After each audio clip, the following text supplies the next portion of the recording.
Fala galera, meu nome é Léo, eu sou Dev Front-End aqui no Pagar.me e no talk de hoje vamos fazer uma introdução ao TypeScript. Bom, antes de tudo vou apresentar para vocês alguns links de apoio aqui que eu usei para poder construir a apresentação e vão ajudar vocês na hora de fazer alguns testes e aprofundar mais o conhecimento. O primeiro link que eu separei é o link da própria documentação do TypeScript, tem muita coisa maneira lá, muito exemplo completo. Os exemplos que eu trouxe para cá eles são um pouco mais superficiais, que são para trazer uma ideia, né, fazer de fato uma introdução ao conceito, mas lá tem bastante coisa de uma forma bem completinha. O segundo link que eu trouxe é o Playground do TypeScript. Esse cara aqui é muito legal, para você que já tem alguma experiência com JavaScript e quer ver a equivalência de códigos. Você consegue escrever de um lado o código JavaScript e ver o correspondente dele em TypeScript, e o contrário também. E a gente tem aqui o Playground que eu construí, que é onde tem todos os exemplos da nossa apresentação. Então, tudo que, enquanto eu estiver apresentando, se vocês quiserem dar uma consultadinha lá, tem um arquivo principal, que tem alguns consoles que vocês podem ir comentando e ver o que vai sair no resultado, né? Então tá bem maneiro e eu acho que vai ajudar bastante aí no estudo de vocês. Bom, primeiro vamos introduzir, né, o que é o TypeScript e fazer um leve comparativo entre ele e o JavaScript, né, porque é inevitável que essa comparação aconteça. Bom, então bora lá. Primeiro, o que é o TypeScript? Como o próprio site da documentação define, o TypeScript é uma linguagem de código aberto, fortemente tipada, que foi desenvolvida pela Microsoft e foi construída em cima do JavaScript. Em outras palavras, o TypeScript ele é um superset do JavaScript. Tá, mas o que é esse superset? Eu separei essa imagem aqui, que eu acho que ela representa muito bem esse conceito de superset. De uma forma superficial, a explicação é que todo código JavaScript ele é um código TypeScript, mas o contrário não é verdade. E essa parte que difere o TypeScript do JavaScript são essas ferramentas adicionais que trazem um poder muito forte para ele, que é o que a gente vai estar apresentando aqui. Tá? Um exemplo que a gente tem essa utilização de superset em outras linguagens é que a gente tem, por exemplo, o CSS e tem o Sass, que é um superset do CSS. Tudo que a gente consegue fazer com o CSS, a gente consegue fazer com o Sass também, mas o contrário não é verdade. E da mesma forma que o nosso browser não consegue entender o Sass e a gente precisa compilar aquele código, converter ele de volta para o CSS, com o TypeScript é a mesma coisa. O nosso client, o nosso server não conseguem por si só interpretar aquilo, então sempre que a gente construir um código em TypeScript, uma parte do processo de desenvolvimento tem que ter uma parte de build que vai converter todo o código de TypeScript de volta para JavaScript. Bom, aqui a gente vai fazer um comparativo leve entre TypeScript e JavaScript e apresentar alguns pequenos conceitos, né? Eu consigo escrever, voltando à explicação, tudo que eu falo de JavaScript eu também consigo fazer com TypeScript, então vou apresentar as diferenças que o TypeScript tem que o JavaScript não possui. O TypeScript ele pode ser escrito com orientação a objeto, o JavaScript não, é uma linguagem de script, né? O TypeScript possui verificação de tipos estáticos. Essa partezinha eu vou explicar um pouquinho mais para frente, quando a gente estiver falando na parte de tipagem. O JavaScript não possui isso. O TypeScript ele é baseado em classes, ou seja, a gente consegue usar esses conceitos que a gente tem de orientação a objeto, que eu falei em cima, que seria classe, herança, interface, modificadores e os decorator. E o JavaScript não, ele é baseado em protótipo e não possui interface. O JavaScript ele até possui o conceito de classe, onde a gente consegue instanciar um objeto, mas a gente não consegue fazer isso da mesma forma que a gente consegue fazer no TypeScript. Então, o TypeScript ele é muito mais rico, a gente tem uma série de ferramentas que facilitam essa instância e dão uma legibilidade muito grande para o código. Então, vamos falar de algumas vantagens que a gente tem aqui do TypeScript. Como o próprio nome diz, a gente tem o type no nome, então é um script de tipos, onde a gente consegue tipar todos os nossos métodos, nossas funções, todas as nossas propriedades, classes, e dessa forma a gente consegue ter um domínio muito grande. Então quem está desenvolvendo consegue saber exatamente o que está construindo ali, quem está lendo consegue entender o código de primeira, você não tem um esforço muito grande para entender o que uma função está fazendo. Quem aqui que trabalha com JavaScript já não se deparou com um método que foi escrito por outra pessoa, uma biblioteca de terceiro, e você não sabe exatamente como ela funciona, você tem que entrar dentro do código para poder ver quais são os parâmetros que você precisa passar, qual é a assinatura que ela recebe, e às vezes, se esse método recebe um objeto, você tem que entender tá, qual é a estrutura desse objeto, o que precisa ter dentro dele para o método funcionar como deveria, né? Já com o TypeScript a gente não tem isso, porque a gente consegue tipar objetos complexos dentro de um método, então eu consigo saber exatamente o que eu preciso passar para que aquele método funcione da forma que a gente espera, né? E isso tem um casamento muito legal com a ideia que a gente usa, porque eu, por exemplo, uso o Visual Studio Code e a própria IDE tem uma IntelliSense que facilita o nosso desenvolvimento. Então, no Visual Studio eu posso dar um Ctrl ponto, Ctrl espaço, e ele mesmo completa para mim e me sugere o que eu posso seguir, né? Se eu chamo um método, se eu chamo uma classe, o que eu posso chamar a partir dali. Então, isso facilita muito para quem está desenvolvendo. Agora a gente vai introduzir a tipagem do TypeScript e mostrar alguns exemplos de como que ela funciona. Bom, antes de qualquer coisa, eu queria falar sobre essa sintaxe aqui embaixo, que é a forma como a gente declara uma propriedade e como a gente atribui um tipo a ela. Então a gente tem aqui, eu tô criando uma variável, né, let, eu podia estar usando var, uma const, eu tenho a própria variável declarada e eu tenho 2 pontos, alguma coisa. Esse alguma coisa aqui é o tipo que ela vai receber. Então nesse caso aqui, eu estou passando uma string, mas poderia ser um number, uma boolean, um array, um objeto, e assim, desse jeitinho aqui que a gente consegue definir o que a nossa constante, nossa variável é, quem ela é. E a tipagem estática que a gente tem no TypeScript e não tem no JavaScript, o que ela consiste? Quando eu defino uma variável, uma constante, eu digo quem ela é, qual é o tipo que ela vai receber, dali para frente ela só pode receber aquela tipagem. Então, por exemplo, aqui eu criei uma variável do tipo string e ela está recebendo embaixo, né, na linha de baixo, eu estou tentando passar um número para ela e a mensagem de retorno de erro, está marcadinho o erro aqui embaixo, está falando que o tipo numérico não é atribuível ao tipo de string. Então, se eu declarei uma string, ela necessariamente dali para frente só pode receber outras strings. Isso é bem legal, gera uma trava, porque evita que a gente faça alguma atribuição errada e tudo mais. E essa validação de tipos estáticos que a gente tem no TypeScript. Então, aqui eu separei esse slide que é bem simples, ele só está apresentando alguns tipos comuns que a gente tem dentro do TypeScript. No slide anterior eu apresentei o tipo string, e aqui a gente tem o tipo numérico, booleano e o tipo n. Eu acho que são os tipos mais primitivos que a gente tem dentro do TypeScript e como eles funcionam. Tipo numérico, diferente de algumas outras linguagens, a gente tem essa diferenciação de tipos inteiros e tipos flutuantes. Aqui no TypeScript o tipo numérico serve para qualquer um deles, então se você tem um número você pode definir como numérico, tá tudo certo. A booleana, para verdadeiro ou falso. E a gente tem aqui a tipagem n. Esse cara aqui é um coringa, ele é usado quando a gente não sabe qual atribuição a gente tem que passar para uma variável, e aí você pode passar qualquer coisa lá para dentro. Esse carinha aqui, ele sobrescreve a tipagem estática, então se você definir uma variável do tipo n, você consegue, e você passar uma string para ela, você consegue passar depois um numérico, uma booleana, que a gente não vai ter problema no código. Tá? Eu só aconselho vocês a tomarem muito cuidado na hora de usar o tipo n, porque, como eu falei, o tipo n ele funcionaria como se fosse o JavaScript normal, que a gente não tem tipagem. Então, ao usar esse carinha aqui, a gente acaba perdendo todo o potencial que o TypeScript tem a oferecer para a gente, que é a parte da tipagem. Tá? Esse carinha existe, por exemplo, se a gente tem uma função que vai criar uma query string a partir de um objeto. Então você pode passar qualquer objeto lá dentro, que no final o seu retorno vai ser uma string. Você vai pegar um objeto complexo e vai tratar ele para ele virar uma string no final. Então, você não tem uma interface definida de um objeto que você tem que passar. Você pode passar qualquer objeto que no final a gente vai fazer essa conversão. Então esse é um bom exemplo para a gente poder estar utilizando o tipo n sem agredir o nosso código, né? Sem fazer com que ele perca toda essa parte da documentação. Então nesse slide aqui eu estou fazendo a apresentação do que é um tipo array, como que a gente declara ele. Tem 2 formas aqui a gente está declarando. Uma é a gente definir qual é o tipo dele de fato, se ele é um tipo numérico, se ele é um tipo string, um objeto, e aí colocar esses colchetes fechados aqui. Nesse ponto, a gente tem esse exemplo e ele representa essa listagem numérica aqui. A gente pode definir desse jeito, ou então a gente pode usar o objeto do JavaScript array, com menor e maior, e dentro dele definir qual é o tipo. Esses 2 carinhas aqui, no final das contas, representam a mesma coisa, e a gente tem 2 formas de escrever a declaração de um array. Essa próxima interface que eu vou estar mostrando para vocês é um carinha que eu gosto muito, ele é um enumerador.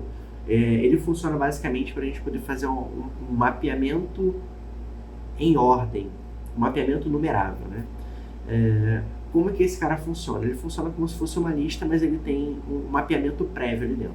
Então, por exemplo, no primeiro exemplo aqui, eu tenho um menu de ingredientes, então eu tenho açúcar, tempero, tudo que é de bom e elemento X, e aqui embaixo eu tenho um exemplo de como que eu utilizo ele.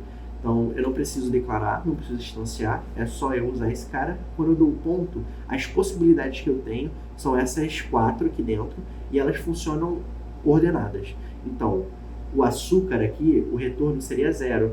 Se eu botasse ponto tempero, o retorno seria 1, 2, 3. É assim que funciona. Mas não necessariamente eu preciso ter isso ordenado. Por exemplo, se eu quiser criar um mapeamento ou uma enumeração de uma lista de banco, eu tenho que um banco X é da numeração 260. Para ele retornar esse valor que eu espero, não necessariamente ele precisa ser a posição 260 do meu array. Eu posso definir um enumerador com um valor específico. E aí eu tenho essa outra declaração aqui, onde açúcar é a posição 23, tempero é a posição 34. Então, quando eu chamar dessa forma aqui de baixo, o resultado vai ser o número correspondente. Tá? Eu tenho outro exemplo aqui de um outro numerador que não necessariamente vai retornar um número, né? É porque o nome é numerador que ele vai retornar uma numeração. Nesse caso aqui, eu estou usando porque eu tenho algumas propriedades que a gente, quando escreve uma variável, a gente acaba comendo algumas letras, a gente come acento. Então, por exemplo, o açúcar é uma palavra que tem C cedilha e acento agudo. Eu não defino minha variável dessa forma. Então, quando eu quero exibir na tela, eu vou criar a variável diferente da forma que eu vou exibir para a leitura. Então, eu posso criar um enumerador, onde eu defino aqui qual vai ser a forma de exibição dela. Então, no exemplo aqui de baixo, se eu chamasse o açúcar, o retorno seria açúcar com C cedilha e acento agudo. Então, esse é um outro exemplo de utilização de enumerador. Próximo slide aqui, a gente vai falar sobre o tipo unknown. Esse carinha aqui, ele é bem parecido com o tipo N, só que ele tem uma especificação que o difere do tipo N. Então, como eu tinha falado, o tipo N, ele é o nosso coringa, a gente pode usar ele para qualquer situação quando a gente não sabe qual é o valor que aquela variável pode receber, e ele não tem restrição. Já o enum funciona da mesma forma, mas ele tem uma restrição. Nesse caso aqui, nesse exemplo que eu trouxe, aqui a gente consegue ver o tipo unknown passando por cima da tipagem estática que a gente tinha visto antes, como o tipo N faz também.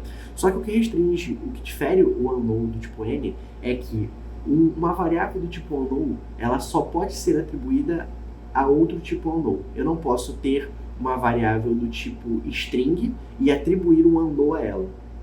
O próprio TypeScript vai retornar um erro pra gente. Tá? Se eu tenho N, eu consigo fazer essa atribuição de forma normal, já com o unknown não. O unknown não. O unknown só recebe outro unknown ou um tipo N. Beleza? E ele só atribui outro unknown e um tipo N. Aqui a gente tem o type. Esse é um carinha também que eu uso bastante. Ele serve pra gente criar um apelido e aí a gente cria um novo tipo primitivo, entre aspas, tá? Por que eu chamaria isso de tipo primitivo? Porque a gente cria uma nova tipagem e que só pode receber valores específicos. Então, nesse caso, eu criei uma tipagem do tipo The Lion King e ela tem 3 atribuições. Ou ela pode ser Simba, ou ela pode ser Timão, ou ela pode ser Pumba. Só tem essas 3 possibilidades. Se eu tentar passar qualquer outra coisa para dentro dela, daria um erro. Por que esse carinha aqui existe? Por que eu não defini isso aqui como string? Porque se eu definisse string, eu poderia passar qualquer string para dentro dele. Nesse caso aqui, a gente só vai poder passar essas 3 atribuições. Então, até se eu atribuo, vocês podem ver no exemplo aí, no StackBridge, se eu pegar a variável do tipo type e der um igual e contra o espaço, que é para ativar o IntelliSense, o próprio IntelliSense vai retornar para mim as 3 possibilidades que eu tenho. Então, isso facilita bastante quando a gente quer deixar o código bem fechadinho e falar, ó, nesse método aqui, você só pode passar essas 3 coisas que ele vai funcionar. Então, fica bem maneiro, o código fica bem legível. Essa aqui é a parte da interface que eu vou estar explicando. Eu tentei fazer um compiladinho aqui de todas as outras partes da tipagem que a gente já viu. Esse cara aqui é muito importante e a gente usa bastante quando está desenvolvendo um código em TypeScript, porque ele meio que vai abranger tudo que a gente tem de interface que a gente viu até agora. Então, nesse caso aqui, eu criei uma interface, ela é do tipo Pokémon, e aqui dentro dela, ela tem propriedades do tipo string, propriedades do tipo numérica, uma propriedade booleana, uma propriedade do tipo type, então o gênero só pode ser masculino e feminino, que é o gênero do Pokémon. A categoria, eu tenho 3 categorias aqui, Na verdade, eu tenho 5 categorias, né? E eu estou definindo com type também. Nesse exemplo aqui, ele poderia também ser um enumerador. O enumerador eu também consigo atribuir a uma tipagem. Aqui eu tenho um array de tipos, então a fraqueza dele, de um Pokémon, ele pode ser fraco em relação a N categorias. Então eu posso atribuir aqui um array de categorias a qual ele é mais fraco. E aqui, dentro do status, eu tenho um outro objeto complexo. Então, quando eu instanciaria um Pokémon, né, ele tem essa interface, o tipo status, o ponto status, eu teria um outro objeto complexo e poderia ter outro dentro, eu tenho esse mapeamento mais completo. Um ponto que eu queria trazer aqui, que eu acho muito interessante, que não é uma obrigação, tá? É uma convenção e eu acho muito legal usar, traz uma legibilidade muito grande para o código, é a gente atribuir ao nome do tipo que a gente está criando, aqui na frente, uma letra maiúscula que representa a sua tipagem original. Então, no caso, o gênero aqui é um type. Na frente eu coloquei um T maiúsculo. O stats é uma interface. Então, eu coloquei um I aqui maiúsculo. Se fosse um enumerador, um I maiúsculo. Tá? Como eu falei, isso não é obrigatório, mas acho que isso deixa o código muito limpo, e você já bate o olho naquela tipagem ali e você sabe exatamente o que é. Então é uma coisa que eu gosto de usar bastante, acho que facilita muito no desenvolvimento. Aqui a gente vai entrar numa parte que eu acho legal também, mas eu utilizo pouco no meu dia a dia, tirando a parte das classes, que é a parte de orientação a objeto. Como a gente que trabalha com front está muito acostumado com JavaScript, toda a sua parte de scripts mesmo, né, uma linguagem funcional, a gente acaba trabalhando muito com funções. Então, aqui de começo eu vou apresentar qual é a estrutura básica de uma classe, tá? Como que a gente normalmente divide a organização dentro da classe. Tá? Então aqui a gente tem, de primeiro momento, os atributos da classe sendo declarados. Primeiro eu declaro os atributos estáticos, depois os atributos privados e os públicos. E aqui a gente tem um exemplo que a gente tinha falado sobre a tipagem da classe. Então eu tenho um atributo estático, 2 pontos e o tipo dele. Aqui embaixo eu tenho o método construtor, onde eu defino de fato o que é necessário para a gente conseguir instanciar a classe. Eu tenho aqui um encapsulamento, a gente geralmente usa para poder acessar métodos privados. Eu vou mostrar um pouquinho mais para frente, mas a gente teria aqui os getter e os setter. Eu tenho e os métodos aqui embaixo, métodos privados, públicos e métodos que não possuem retorno. Então aqui no método, como a gente tem na propriedade, a gente tem um método e a declaração do retorno que ela vai ter. Então nesse caso aqui, esse private method, o retorno dele é uma string, e ele está retornando de fato uma string. Estou retornando algo privado. Bom, esse conceito aqui eu uso bastante, que é o conceito de encapsulamento. Para que a gente usa esse carinha? Quando a gente tem propriedades privadas dentro da nossa classe, quando alguém instancia ela, ele não consegue acessar essa propriedade de forma direta. Mas ele consegue acessar de forma indireta, que seria através do encapsulamento. O encapsulamento nada mais é do que os getter e o setter. O getter a gente usa para, de fato, obter alguma coisa, e o setter é para setar um valor. Então, eu tenho um exemplo aqui. Eu instanciei a classe type, que é essa classe aqui, e eu chamei o getter dentro dela. Então, eu peguei a instância, dei um ponto getter, e aí ele já me retornou aqui o valor que tem aqui dentro. Aliás, o valor que tem aqui, soma própria privada. Aqui embaixo tem o console do retorno do getter. Logo depois eu chamei o setter e fiz um set dentro daquela variável. Então eu passei um novo valor de string para dentro dela. Quando eu dou um log no getter, a gente tem um novo valor sendo atribuído. Ou seja, eu acessei a propriedade privada, eu alterei a propriedade privada, mas não necessariamente eu tive um contato com ela. Eu chamei tudo via encapsulamento. Aqui a gente tem um conceito de herança. Para que a gente usa herança? Né? A gente usa herança quando a gente tem uma classe base. A gente não vai ficar construindo classes sempre que tenham o mesmo comportamento. Para a gente não ficar repetindo o comportamento, a gente usa a herança. E aqui embaixo a gente a utiliza dessa forma aqui. Então eu estou criando uma classe nova, new class, eu estou exportando uma classe base para dentro dela. Aqui no construtor eu preciso executar esse método super aqui, que vai ser um método que vai me permitir acessar todas as propriedades, todos os métodos da classe que está sendo estendida dentro da classe original. Então, aqui na classe nova, eu tenho um método público chamado log, que na realidade ele não faz nada a não ser chamar o método log dentro da classe base. Então, o que está logando de fato não é essa classe aqui, ela está usando essa outra classe para fazer o log. Aqui eu tenho um exemplo da instância da classe, chamando o método log dela, esse método aqui, e a gente tem o retorno do console, seria retornando o console de dentro da classe base. Bom, agora a gente vai ver alguns exemplos aqui do que a gente tem lá no nosso Stack Blitz. Então aqui no Stack Blitz vocês vão ver alguma coisa parecida com o que a gente tem na tela aqui. Aqui embaixo a gente tem um console, é só vocês clicarem nessa setinha aqui que ele já vai abrir. E aqui nos slides tem cada uma das apresentações que eu mostrei para vocês, tem um arquivo equivalente aqui, mostrando os exemplos que tinham lá nesse ponto. E aqui a gente tem um arquivo chamado underline run, que a gente tem vários consoles dos exemplos que eu mostrei para vocês. Então, se vocês quiserem ver como o que eu apresentei funciona, é só vir aqui descomentar esses consoles, que eles vão aparecer aqui. E você pode dar um Ctrl e clicar em cima e vocês vão ver a declaração e tudo mais. Beleza? Então, deixa eu comentar isso aqui de volta e apagar esse console aqui. O exemplo que a gente vai ver é esse que eu criei aqui do Super Mario. É um exemplo bem legal. Eu tentei trazer todos os conceitos que a gente viu, tanto de interface, dos tipos, quanto da orientação a objetos. Então é um exemplo bem simples, mas que estou tentando apresentar tudo que a gente já viu para vocês. Beleza? Primeiro eu vou apresentar para vocês como foi criada a parte da classe do Super Mario. Então primeiro a gente tem uma classe aqui chamada Super Mario, que estende uma outra classe chamada Movimentos e implementa uma interface chamada iMario, um izinho como a gente já tinha visto antes. Essa interface que está sendo implementada, ela tem aqui duas propriedades que são obrigatórias para dentro dela. Se por acaso eu atribuísse uma propriedade nova aqui, Life1, por exemplo, a classe ia retornar um erro.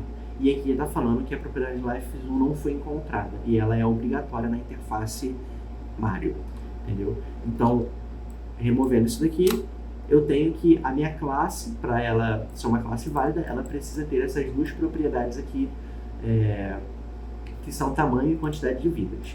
Eu tenho também a possibilidade de adicionar essa propriedade aqui, vai dar erro, mas eu posso passar que ela é opcional, usando uma interrogação antes da tipagem, e aí a classe vai voltar a funcionar, porque ela essa propriedade Life1 aqui, ela é opcional e não precisa ser passada de forma obrigatória na criação da classe.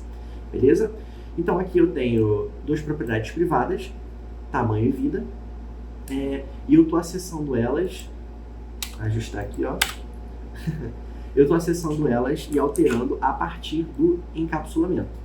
Então, aqui eu faço o get da propriedade privada e aqui eu faço o set dela. Então, logo quando eu instancio a classe, eu pego os valores que eu recebi. Aqui já tem um exemplo de propriedade opcional e eu faço um set pelo encapsulamento da propriedade privada. Tá? Então, eu já instancio o Mario sabendo quantas vidas e qual é o tamanho dele. Aqui, como a gente viu, tem a extensão de uma nova classe. A gente está usando o método extends. E aqui dentro tem o método super, que é usado para poder acessar os demais métodos lá dessa outra classe. Então vamos conhecer ela.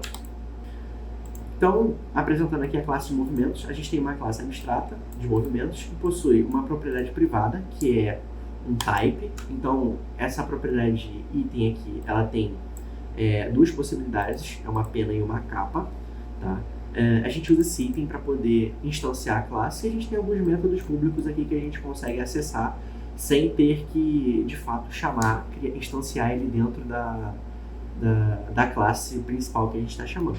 Então, se a gente vier aqui no arquivinho de run, vir aqui na parte de exercício, né, a gente tem a instância de dois Marios, entre aspas, né? A gente tem o Mario e tem o Luigi aqui. O primeiro eu estou instanciando a classe, passando aqui, ó, passando o mouse por cima, eu sei que eu tenho que instanciar a vida, o item que ele tem e o tamanho, tá? E a gente pode ver aqui que o tamanho ele é opcional, o item também. Então eu estou instanciando aqui que o Mario tem 3 vidas e o item dele é uma capa, e o Luigi tem uma vida e o item dele é uma pena.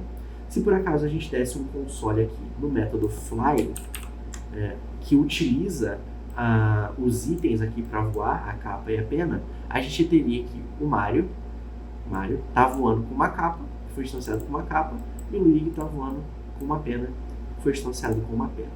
Tá?